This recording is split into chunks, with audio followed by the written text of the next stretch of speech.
Ijazah Presiden ke-7 Joko Widodo disebut dibuat di Pasar Pramuka. Hal ini diungkapkan oleh politikus senior PDIP Bitor Suryadi dalam podcast Speak Up Abraham Samad 22 Juni. Diketahui pada 22 Mei lalu, Barreskrim Polri menyatakan bahwa ijazah SMA maupun ijazah S1 UGM Jokowi otentik dan identik dengan ijazah pembanding. Tak hanya Jokowi, keaslian ijazah Wakil Presiden Gibran Rakabuming, putra sulung Jokowi juga dipertanyakan. Beredar foto ijazah Gibran dengan nilai yang tertulis Lower Second Class Honors dari University of Bradford, Singapura. Seorang warganet menyatakan bahwa nilai tersebut dianggap setara dengan IPK 2,3 di Indonesia. Sebenarnya untuk menjadi presiden dan wakil presiden di Indonesia memang tak harus menempuh pendidikan tinggi. Sebab berdasarkan pasal 169 Undang-Undang Nomor 7 Tahun 2017 tentang Pemilu, syarat pendidikan calon presiden dan wapres di Indonesia hanya tamatan SMA atau sederajat. Tak disebutkan syarat nilai kelulusan minimal untuk memimpin negeri ini. Padahal di Indonesia, banyak perusahaan yang memberikan syarat pendidikan minimal sarjana dalam lowongan pekerjaan. Bahkan syarat IPK minimal 3. Pertanyaannya, apakah syarat pendidikan calon pemimpin Indonesia harus diubah? Seperti apa latar belakang pendidikan presiden yang pernah memimpin Indonesia? Simak informasi selengkapnya di VOI hari ini. 1. Soekarno. Presiden pertama RI ini mengenyam pendidikan menengah atas di HBS Surabaya pada tahun 1916 dan lulus tahun 1921. Ia kemudian mendapatkan gelar insinyur setelah lulus dari Teknik Sipil ITB pada tahun 1926. 2. Soeharto. Soeharto tidak mengenyam pendidikan formal seperti Soekarno. Soeharto hanya menempuh pendidikan formal hingga SMA, namun ia mengenyam pendidikan militer yang cukup lama. Soeharto menjadi anggota Tentara Kerajaan Hindia Belanda atau KNIL pada tahun 1940 dan mengikuti pendidikan dasar militer di Gombong, Jawa Tengah. Soeharto kemudian mengikuti sekolah kader di Gombong pada akhir tahun 1940 dan masuk kepolisian Jepang, Keibuho. Kemudian di tahun 1959 hingga 1960, Soeharto masuk sekolah staf komando Angkatan Darat di Bandung. 3. B.J. Habibie. B.J. Habibie merupakan satu-satunya presiden di Indonesia yang pendidikannya paling mentereng. Ia lulus tahun 1954 dari SMA Kristen Dago Bandung. Habibie kuliah di Fakultas Teknik Universitas Indonesia Bandung atau sekarang merupakan Institut Teknologi Bandung mengambil jurusan teknik mesin. Habibie melanjutkan studinya di Universitas Teknologi Rhein-Westfalen-Aachen di Jerman. Di sana ia meraih gelar Diploma Ing pada tahun 1960 atau gelar yang setara dengan Magister Teknik. 5 tahun kemudian, B.J. Habibie lulus sekolah doktor dan mendapatkan gelar Doktor Engineering untuk konstruksi pesawat terbang di kampus yang sama dengan predikat summa cum laude. 4. Abdurrahman Wahid atau Gus Dur. Gus Dur merupakan presiden RI dengan latar belakang pendidikan yang kuat dengan ilmu agama. Setelah lulus dari pesantren, Gus Dur kuliah di Al-Azhar, Kairo, mengambil studi Islam sekitar tahun 1964. Setelah lulus S1, ia melanjutkan studinya di Universitas Baghdad, mengambil jurusan sastra Arab dan lulus tahun 1970. 5.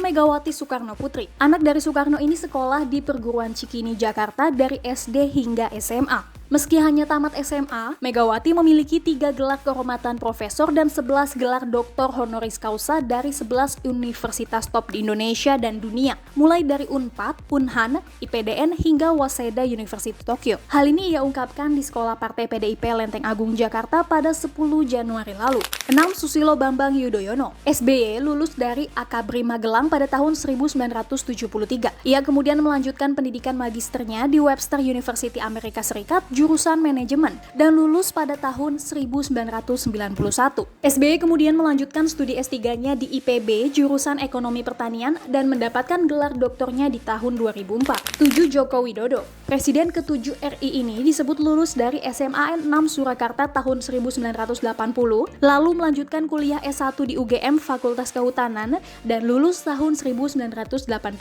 8. Prabowo Subianto. Presiden RI yang sedang menjabat saat ini bersekolah di luar negeri dari SD hingga SMA. Prabowo sekolah di SD di Singapura dan Hong Kong, lulus tahun 1962.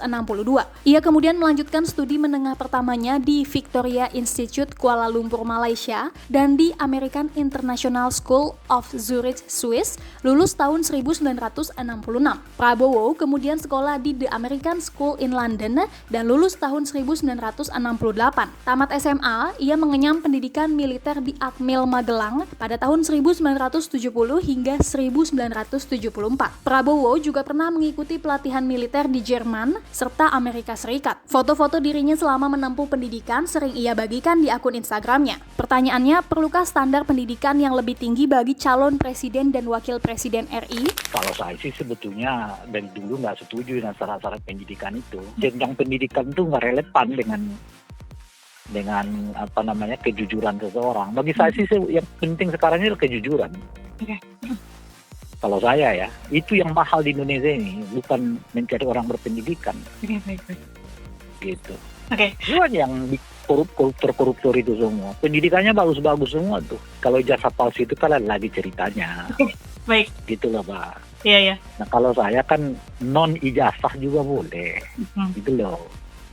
Gitu. Yang penting sebetulnya dia bisa baca tulis aja. Gitu. Bisa berhitung gitu aja. Oke, baik. Nah, orang kan bisa baca tulis nggak mesti harus sekolah. Formal gitu. Ya kan, Buya Hamka kan sekolahnya nggak tinggi-tinggi amat, tapi dia menciptakan kitab tafsir yang sampai sekarang sangat populer di Mesir dan di Arab Saudi gitu. Oke, baik. Jadi kecerdasan itu nggak diintik dengan sekolah gitu loh. Nah, itu satu. Nah, yang kedua adalah yang dibutuhkan bangsa ini pemimpin yang jujur, pemimpin yang amanah sebetulnya gitu. Dan amanah itu tidak selalu lahir dari sekolah gitu. Kalau kita lihat koruptor-koruptor di Indonesia itu semuanya punya pendidikan yang bagus gitu. Nah, maka pertanyaannya adalah apakah pendidikan yang tinggi itu relevan dengan menciptakan orang yang amanah? Jawabannya enggak gitu. Kalau di Indonesia loh ya. Itu maksudnya. Kan kalau saya makanya saya nggak mempersoalkan ijazah mereka. Kalau saya kecuali palsu. Oke. Nah, kalau palsu itu ya pemalsuan dokumen namanya. Kalau itu maksudnya di situ gitu loh, Pak. Iya. Kalau dia mau punya ijazah 1, ijazah 2, bagi saya itu nggak ada masalah. Bagi saya doh ya, karena saya pengaruh prinsip nggak perlu ijazah untuk menjadi pemimpin di bangsa ini sesuai dengan prinsip ya kesamarataan. Seluruh warga negara itu berhak jadi pemimpin maupun dipimpin, memilih dan dipilih gitu loh. Itu prinsipnya dulu. KKN aja boleh, masa orang nggak sekolah nggak boleh? Gitu loh. Baik. Yang kalau mau dilarang itu bukan orang yang nggak sekolah, yang mau dilarang itu nepotisme, itu yang membahayakan bangsa ini. Kalau saya, kalaupun mau konsen ijazahnya bukan S1, S2, S3-nya, kalau saya itu, apakah ijazahnya itu benar atau tidak? Itu kan yang dipersoalkan orang juga. Gitu. Ya, kalau itu masuknya ke delik pidana, pemalsuan dokumen. Bagaimana tanggapan pemirsa Volley? Apakah perlu diubah aturannya?